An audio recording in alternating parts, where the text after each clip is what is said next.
अस्सलाम वालेकुम स्टूडेंट बच्चे मस्ती में खुशामदीद। आप देख रहे हैं यू खानपुर चैनल। और वीडियो आज की इस तरह है कि जैसे आपको पता है कि एग्ज़ाम्स होने वाले हैं, बहुत सारे नए स्टूडेंट्स हैं जिनका फर्स्ट टाइम का एक्सपीरियंस होगा कि पेपर उन्होंने देने कैसे है। तो इस वीडियो में मैं आपको बताऊंगा कि पेपर आपने जाके हल कैसे करना। जब आप वीडियो देख लेंगे तो आपको कोई टेंशन नहीं होगी और आपके लिए ये नहीं होगा कि आप जाके कोई फर्स्ट टाइम एक्सपीरियंस कर रहे हैं।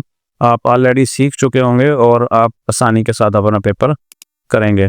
तो 2 सवाल और भी हैं साथ, क्या घर में पेपर दे सकते हैं और लैपटॉप अपना ले जाना है या सारा कुछ अरेंजमेंट पहले से वहाँ पे होगा, तो इसके भी जवाब देख लेते हैं। तो चले आगे बढ़ते हैं। और अगर अभी तक आपने डेट शीट नहीं बनाई हुई तो डेट शीट लाजमी बना लें। बगैर डेट शीट के आपका सेमेस्टर वेस्ट होगा और आपकी जो सेमेस्टर फीस है वो भी आपके किसी काम नहीं आएगी और नतीजतन आपका एडमिशन भी कैंसिल हो सकता है। तो चलें स्टार्ट करते हैं और देखते हैं कि कैसे करना है। जब आप एग्ज़ाम सेंटर में जाएंगे तो आपको जब सिस्टम के ऊपर आप जिसके ऊपर बैठेंगे अब आपने बैठना ऐसे नहीं कि जैसे दिल करे तो जाके बैठ जाएं। बाहर नोटिस बोर्ड के ऊपर आपका स्टूडेंट आईडी के सामने आपका पीसी नंबर लिखा होगा कि ये सीट नंबर 1 है, ये 2 है, ये 3 है। आपने उसी सीट के ऊपर जाके बैठना है और यहाँ पे जो यूज़र नेम और पासवर्ड है, ये जो यहाँ पे गेस्ट लिखा हुआ है, यहाँ पे आप लिख देते हैं अपना आईडी BC 250 जो भी है आपका। और पासवर्ड में आप लिखेंगे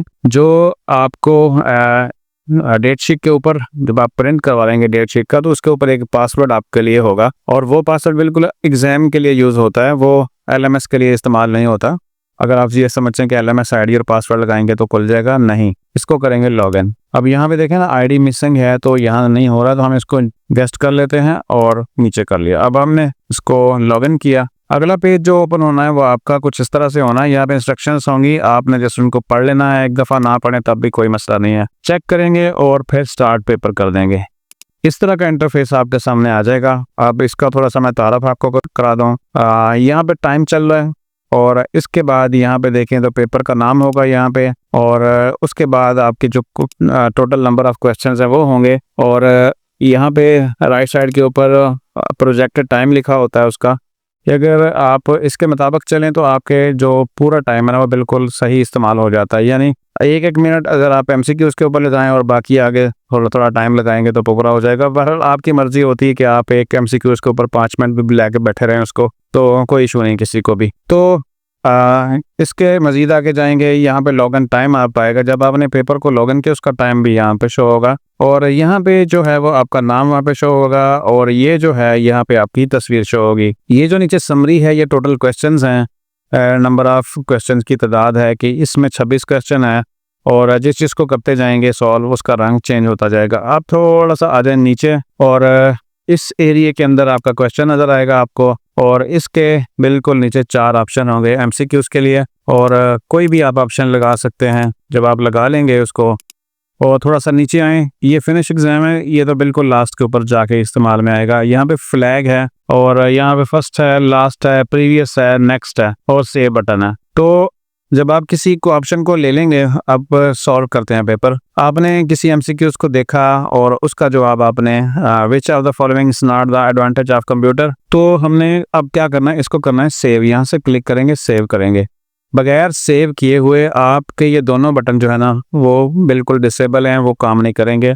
अब इसको सेव करेंगे और फिर यहाँ पे देखें तो दोनों बटन जो है ना वो काम करने लग गए हैं। अब इसका मतलब है कि नेक्स्ट क्वेश्चन के ऊपर जाएं या प्रीवियस के ऊपर जाएं। यहाँ पे लास्ट और फर्स्ट, यानी कि फर्स्ट का मतलब है पहले क्वेश्चन के ऊपर और लास्ट का मतलब है कि आप बिल्कुल लास्ट वाले क्वेश्चन यानी 26 नंबर के ऊपर चले जाते हैं और इन दोनों बटनों से एक नंबर आपका आगे बढ़ेगा, यानी 1 2 3 4 इस तरह। आप इसको क्लिक करते हैं और यहाँ पे देखें तो हम क्वेश्चन नंबर 2 के ऊपर आ गए हैं। अब जो भी इसका जवाब होगा स्टोरेज डिवाइस आप क्या करेंगे, सेव करेंगे। सेव करने के बाद हमने फिर नेक्स्ट करना है, यानी एक करके नेक्स्ट कर सकते हैं और चाहें तो आप किसी भी रैंडमली किसी नंबर के ऊपर भी जा सकते हैं। इसको क्लिक करें तो आप 8वें क्वेश्चन के ऊपर आ सकते हैं, 26वें के ऊपर आ सकते हैं, 22वें के ऊपर आ सकते हैं। इसका मतलब ये है कि आपके लिए आज़ादी होती है कि आप चाहे तो पेपर को उल्टा शुरू कर लें, चाहे बीच बीच में करते जाएं, और ये टोटल आपकी मर्जी है। अब इस समरी के ऊपर जो ये आपको नजर आ रहा है ना, ये हमने 2 सवाल हल किए हैं तो उनका जो कलर है वो चेंज हो गया है। तो अब तीसरे के ऊपर आते हैं वापस, इसको क्लिक करके हम सीक्वेंस से चलते हैं। माउस एज पॉइंटिंग डिवाइस, इसको क्लिक किया,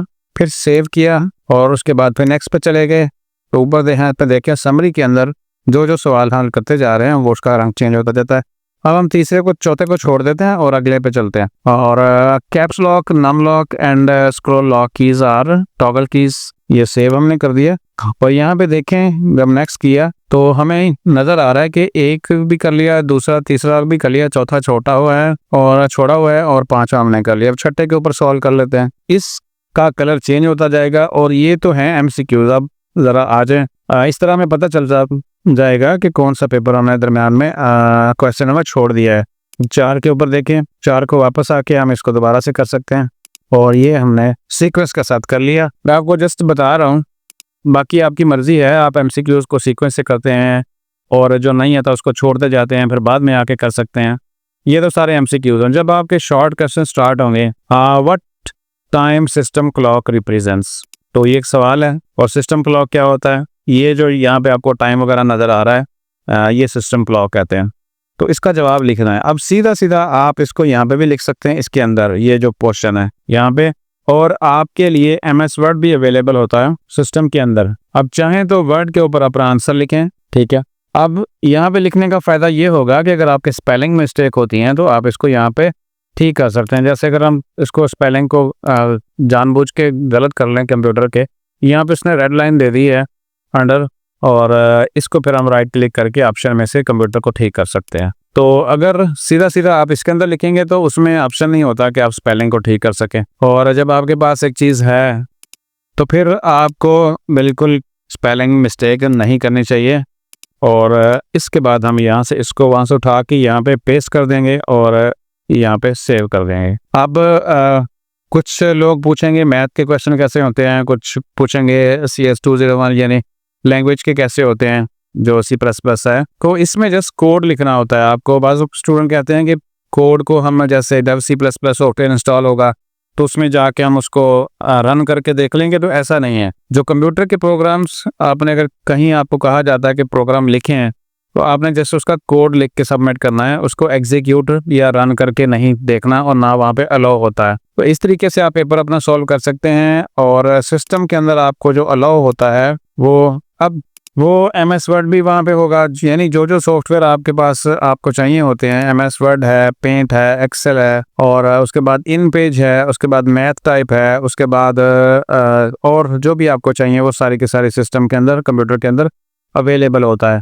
तो आप वहाँ पे स्टार्ट में जाके या सर्च के अंदर जो भी आपको चाहिए वो लिखेंगे तो आपके सामने वो सॉफ्टवेयर ओपन हो जाएगा और आप उसको यूज़ कर सकते हैं। एक्सेल करने चाहें या आप वर्ड करना चाहें, मोस्टली ज़्यादातर जो है ना वर्ड इस्तेमाल होता है। बाकी मैथ के लिए मैथ टाइप इस्तेमाल होगा, मैथ लैब भी है और SPSS भी है। ये तो ऐसी चीज़ें हैं जो आगे स्टूडेंट्स पुराने हैं उनको पता है, नए वालों को तो अभी ये स्टार्ट में चीज़ें नहीं आती। तो इस तरीके से ये समरी आपके सामने है, टाइम आपके सामने भी शो होता रहेगा। और फिर आपने एक चीज़ मैं आपको यहाँ पे बता दूँ, फ्लैग का मतलब होता है कि आपने किसी क्वेश्चन को फ्लैग कर लिया और उसको आपने दोबारा आके चेक करना है। फर्ज करें which are the following is not the icon at desktop, मैं यहाँ पे लगा देता हूँ और मैं इसको फिर कर लेता हूँ फ्लैग। तो फ्लैग का मतलब ये होता है कि भाई आप उसको वापस आके दोबारा से चेक करेंगे, यानी डाउट है आपको उस क्वेश्चन के ऊपर, आंसर के ऊपर, आप सारा सेट करने के बाद पेपर